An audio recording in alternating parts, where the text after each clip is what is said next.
We are back, and today it is a double upload day. I hope you're having a great Sunday, man. I am. Are you? We're back on MLB The Show 25, and let's be real, we've never gotten off. Smash like and subscribe, and join the Discord. Again, there's like incentives. The more likes you get, the more buy lists you will receive. Even if you're not a member, which please, join the YouTube membership, helps us out. You'll get amazing buy lists all year long. And if you're Diamond, you'll have pitcher projection spreadsheets telling you what pitchers have the greatest profit. We have 30 guys updated on this list right now. This is an old list. We have 30 pitchers that are now updated. Updated every day over in that list. Now, what's this video for? Well, first off, I'm recording Market Monday pretty soon right after this. So Market Monday coming out tomorrow. You'll see some more info about this. But I'm thinking hard, right? Uh-oh, it's dangerous. TBR thinking, right? I'm in the lab. And what do we usually have every year around Memorial Day, which is coming up? Memorial Day, for those of you that don't know, it is the 26th. So it's going to be 2 weeks away. Let's call it 2 weeks. It's 2 weeks away, and usually they launch a stub sale. We've had like 3 flash sales this year, so we know what flash sales do. What does a flash sale do? A flash sale, it tanks a lot of the cards. Whatever card, whatever pack comes out in the store, whatever cards can be pulled from it, it tanks those specific cards. So we already know how those work. You can definitely invest by the dip of the flash sale. We saw that, for example, with Ellie De La Cruz. If we go find Mr. Ellie, we had Ellie as a buy right after the flash sale at around 3,000 or 4,000 stubs. You can see how much of a roller coaster it's been. I'm guessing the last flash sale was probably May 2nd. I don't really know, but I know he shot right back up in price. So, Ellie De La Cruz definitely was a good example of how you can buy the dip on a flash sale. Now, the other end of that, we've had our flash sales, we've had our fun. It's time for them to be a little greedy. Now, May 23rd is the roster update. May 23rd, a lot of people will be having a lot of stubs in their account. So May 23rd is a big day. Roster update number 2. Why not make it a little bit bigger? I think we potentially can see our first stub sale of the year on May 23rd. Now, what is a stub sale? Well, it's pretty obvious. If you buy stubs in this game, you shouldn't. You should buy the membership instead. You'll make stubs a lot more value. Just trust me. Just trust. Now, looking at this. $100 for 150,000 stubs. What happens in a stub sale is usually you get like 50% more. So realistically, you spend $100 right now, you get 150K. Let's say they launch a stub sale. Maybe you spend $100, you get 250K. Honestly, I forget exactly how much more it is. Basically, you just get more value, more bang for your buck. Now, the value is still not worth it. You still get the membership. But what does this do?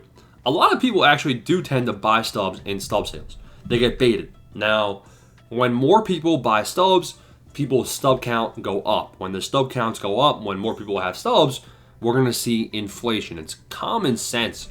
Basic economics, all right? So let me be the economics teacher. Shohei Ohtani. If a stub sale was to hit right now, Shohei Ohtani would go from 560K probably to 660K. It's just basic. We've seen it year in, year out. It's predictable at this point. Every card that is kind of high in overall, we're going to see every single one of these cards go up in price for the most part if there is a stub sale. So I actually meant to pull this up. Let's pull this up right now. So I'm going to go on the show zone, and I'm going to pull up how much is the Live Series Collection cost right now. Because I'm pretty sure, let me guess. I'm going to guess 2.6 mil. And yeah, so right now the Live Series Collection, if I was to buy everything, is 2.7 mil.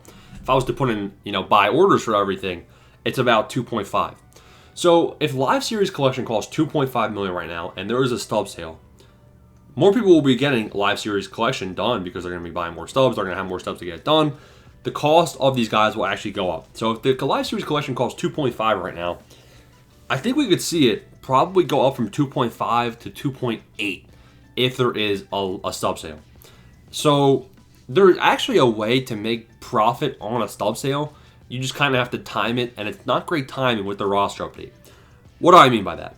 Well, if they launch a stub sale on Memorial Day weekend, which, listen, this video, even if I'm wrong and they don't launch a stub sale on Memorial Day weekend, there will be stub sales at some point, and this will be something you want to keep in the back of your head. If they launch a stub sale on Memorial Day weekend, they're probably going to announce it like right when we're getting the roster update.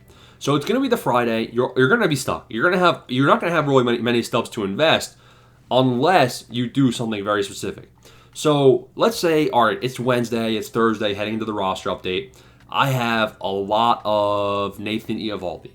Now, let's say that I have a lot of Nathan Eovaldi. Eovaldi looks like he has a chance at Diamond, and I have 300 of him.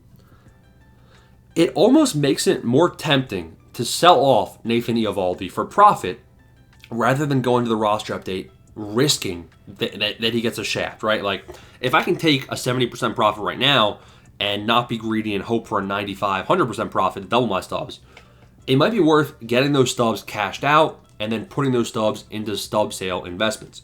Now, what is a good example of a stub sale investment? Really, any of the high diamond cards. Like this might make investing in live series diamonds heading into the roster update a little bit better. For instance, let's take a look at some of these guys.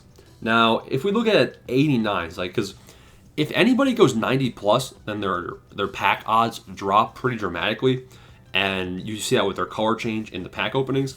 So I would probably look to guys that have a chance to go 90 plus. Who is that? Honestly, I have no idea. I haven't really looked, but I do know that Jackson Merrill. Let's just take Jackson Merrill for instance. Merrill, he should be at 3,000 stubs. Now, I mentioned him as a buy, which is why his price shot up. He's batting 400 plus, and he has 4 home runs coming back from injury. Merrill is going up in overall. How high? I don't know. Probably +2, maybe +3. If there is a stub sale, I doubt these low diamond cards actually raise that much in price. We'll probably see most of the inflation in guys that are 30K plus. So Paul Skeens might be a decent example of that, which I probably shouldn't have just clicked off of Mr. Skeens. Let's go back to him. So Paul Skeens is 64,000 stubs, and he's actually a little bit higher than where he was the last couple of days. But let's just say Paul Skeens dips a little bit back down to 60. A stub sale might actually raise his price up to 80,000. So you're not seeing a great ROI on a guy like that. Like maybe Zach Wheeler goes from 14,000 up to 20,000. So the profit's really not going to be great. So I'm not sure how much you can actually invest and make a good profit on a stub sale. And especially with the roster update going to be hitting on Friday, I don't think there's much we can do to make the stubs. I think what's going to happen is a lot of people will probably be turning 2 or 3 million stubs into 5 million stubs come roster update day. It's probably just going to end up being something where you don't want to finish live series collection instantly.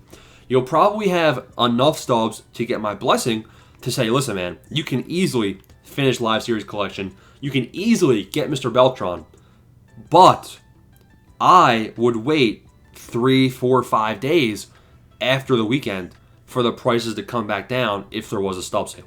So just keep that in the back of your head. I think we're going to be due for a stub sale sometime soon. And there's a couple ways to look at it. A couple things could happen for sure. Now, what is it going to do to invest in, right? Because as soon as we have the roster update drop, usually people are very low in price. Now, if we have a stub sale, does that mean more people have stubs, which makes it harder and harder to outbid each other for investments? We could see that happen. I doubt it's going to be that big of a deal. No matter what, we'll still be able to invest in a lot of these guys. Smash the like and subscribe button.